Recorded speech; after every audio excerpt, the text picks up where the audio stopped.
భగవద్బంధువులందరికీ నమస్కారం. హిందూ ప్యాట్ ఛానల్కి స్వాగతం. శ్రావణ మాస మహాత్మ్యము 8వ అధ్యాయము. ఈశ్వరుడు సనత్ కుమారునికి ఇలా వివరిస్తున్నాడు. ఓ సనత్ కుమారా, ఇక నీకు బుధ మరియు గురువారాల వ్రతాల గురించి చెబుతాను. సావధాన మనస్కుడవై విను. బుధ మరియు గురువారాల వ్రతాలు చేయడం వలన సకల అభిష్టాలు నెరవేరుతాయని చెప్పి ఈశ్వరుడు ఇలా చెప్పడం ప్రారంభించాడు. బ్రహ్మ చంద్రుణ్ణి బ్రాహ్మణుల రాజుగా అభిషిక్తుణ్ణి చేశాడు. ఒకసారి చంద్రుడు బృహస్పతి యొక్క పత్ని తారను చూశాడు. తార చాలా సౌందర్యవతి.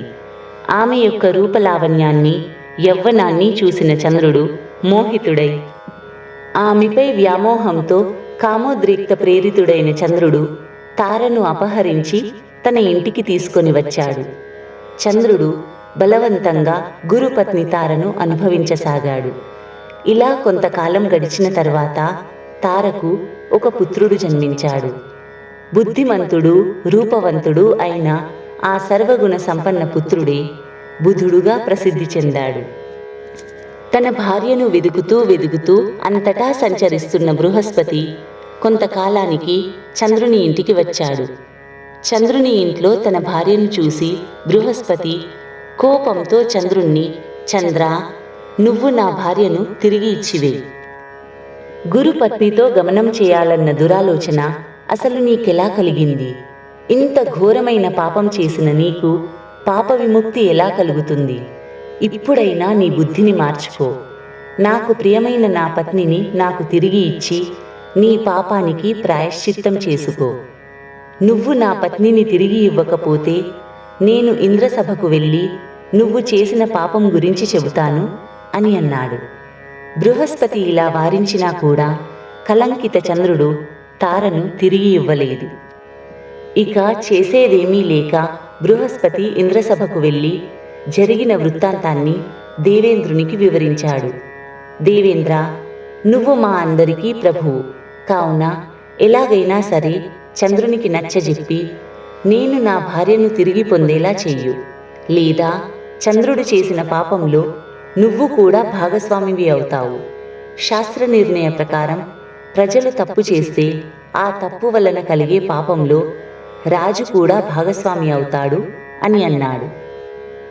బృహస్పతి చెప్పిన వృత్తాంతాన్ని విని ఇంద్రుడు చంద్రుడు చేసిన కృత్యానికి చాలా కోపగించి చంద్రుణ్ణి సభకు పిలిపించాడు. ఇంద్రుడు చంద్రునితో, చంద్రమా, ఏంటి నువ్వు చేసిన పని?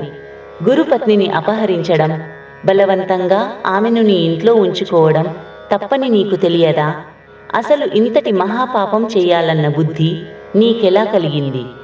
గురుపత్నితో గమనం మహాపాపం కావున గురు బృహస్పతి పత్నిని గురుకి తిరిగి ఇచ్చేసి నీ పాపానికి ప్రాయశ్చిత్తం చేసుకో అని ఆదేశించాడు.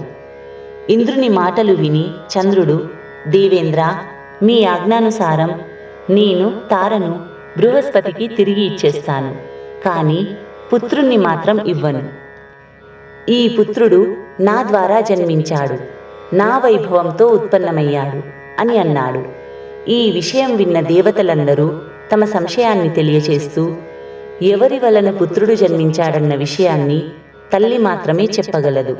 కావున బృహస్పతి భార్య తారను పిలిపించి ఆమెతో, ఓ కళ్యాణి, నీవు ఎవరి వలన గర్భం దాల్చావు? చంద్రుడి వల్లనా లేదా బృహస్పతి వల్లనా అని అడిగారు. సత్యమే పలుకుము అని అన్నారు. లజ్జా సంపన్నురాలైన తార వారందరితో, ఈ బుధుడు చంద్రుని యొక్క ఔరస మరియు గురు యొక్క క్షేత్రజ పుత్రుడు అని పలికింది. మీకు ఎవరు సుయోగ్యులనిపిస్తే వారికే ఈ పుత్రుణ్ణి ఇవ్వండి అని పలికెను. తార మాటలు విని దేవతలు శాస్త్రోక్తంగా ఆలోచన చేసి పుత్రుడు బుధుణ్ణి చంద్రునికి ఇచ్చారు. దేవతలు చంద్రునితో, చంద్రమా, ఇతడు నీ పుత్రుడు, నీతో మీ ఇంటికి తీసుకొని వెళ్ళు అని పలికారు. ఈ నిర్ణయంతో బాధపడిన బృహస్పతితో దేవతలు, ఓ సురాచార్య, బాధపడకుము. శుభకరమైన ఒక విషయాన్ని చెబుతాము, వినుము. చంద్రుడు మరియు బృహస్పతి యొక్క కుమారుడైన బుధుడు ఒక గ్రహం అవుతాడు. ఎవరైతే బుధ మరియు గురు గ్రహాలను కలిపి ఒకేసారి పూజిస్తారో వారికి అన్ని సిద్ధులు ప్రాప్తిస్తాయి. ఇందులో సందేహం లేదు. శివునికి ప్రియమైన శ్రావణ మాసంలో బుధ మరియు గురువారాల్లో బుధ మరియు గురు గ్రహాలను పూజించాలి. బుధ గురువారాల్లో వారిని పూజించి ప్రతిమలను ఉయ్యలలో ఉంచి దధ్యోదనం సమర్పించిన వారికి పుత్రప్రాప్తి కలుగుతుంది. ఇంట్లోని ధాన్యాగారంలో బుధ గురు ప్రతిమలను స్థాపించి పూజిస్తే ధాన్యానికి లోటుండదు. ధనాగారంలో ప్రతిమలను ఉంచి పూజిస్తే సిరి సంపదలకు లోటుండదు. శయనగృహంలో ప్రతిమలను ఉంచి పూజిస్తే స్త్రీ వియోగం కలుగదు. పూజా గదిలో ప్రతిమలను ఉంచి పూజిస్తే ఆ భగవంతుని కృపా కటాక్షాలు లభిస్తాయి. ఈ విధంగా ఈ బుధ గురువారాల వ్రతాలు చేయడం వలన సకలాభిష్టాలు నెరవేరుతాయి. ఈ విధంగా 7 సంవత్సరాలు వ్రతం చేసిన తరువాత శ్రావణ మాసపు చివరి గురువారం రోజున ఉద్యాపన చెయ్యాలి. ఉద్యాపన కోసం బుధ గురు సువర్ణ ప్రతిమలను చేయించి షోడశోపచార పూజ చెయ్యాలి. నువ్వులు, గోఘృతము, పాయసాహుతులతో హవనం చెయ్యాలి. రావి సమిధలతో పూర్ణాహుతి చెయ్యాలి. తరువాత ఒక మీనమామ మీనల్లుడి జంటకు మరియు బ్రాహ్మణులకు భోజనం సమర్పించి దక్షిణ తాంబూలాలు సమర్పించుకోవాలి.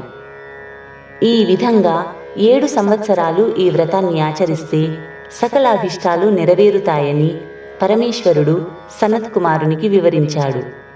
సనత్కుమారుడు పరమేశ్వరునితో, దేవా, ఈ వ్రత ఉద్యాపనంలో మీరు మీనమామ మీనల్లుడి జంటకు భోజన దక్షిణ తాంబూలాలు సమర్పించాలన్నారు కదా, దాని మహాత్మ్యాన్ని కూడా వివరించండి స్వామి అని సవినయంగా అడిగాడు. అందులకు ఈశ్వరుడు, ఓ సనత్కుమారా, పూర్వము ఒక ఊరిలో పేదరికంతో బాధపడుతున్న మీనమామ మీనల్లుడు ఉండేవారు. వారు భిక్షాటన చేస్తూ జీవితం గడుపుతుండేవారు. ఒక శ్రావణ మాసంలో ఆ మామ మీనల్లులిద్దరూ భిక్షాటన చేస్తూ ఊరిలో సంచరిస్తుండగా గ్రామవాసులందరినీ శ్రావణ మాస వ్రతాలు చేయడం చూశారు. ఆ గ్రామవాసులంతా ఆది, సోమ, మంగళ మరియు ఇతర వార వ్రతాలు చేయడం గమనించారు. కానీ ఎవ్వరూ కూడా బుధ గురువారాల వ్రతాలు చేయడం లేదు. అది చూసిన ఆ మామ మీనల్లుడు, బుధ గురువార వ్రతాలు కూడా ఉత్తమమైనవే కదా, కానీ వాటిని ఎందుకు ఎవ్వరూ ఆచరించడం లేదు అని ఆలోచించసాగారు. తాము బుధ గురువారాల వ్రతాలు చేయాలని అనుకున్నారు. కానీ వారికి వ్రత విధానం తెలియదు.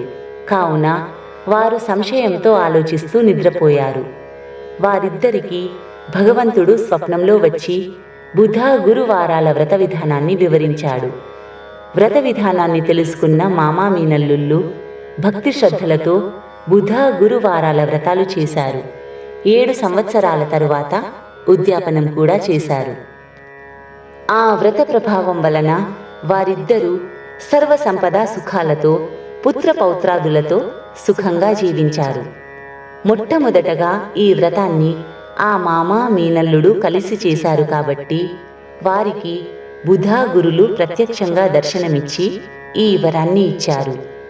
ఈ బుధ గురువారాల వ్రతాలు చేసిన వారందరూ ఉద్యాపనంలో మామ మీనల్లుడి జంటకు తప్పకుండా భోజనం సమర్పిస్తారు అని ఆ మామ మీనల్లుడికి వరమిచ్చారు అని పరమేశ్వరుడు సనత్కుమారునికి బుధ గురువారాల వ్రతాల గురించి వివరించాడు.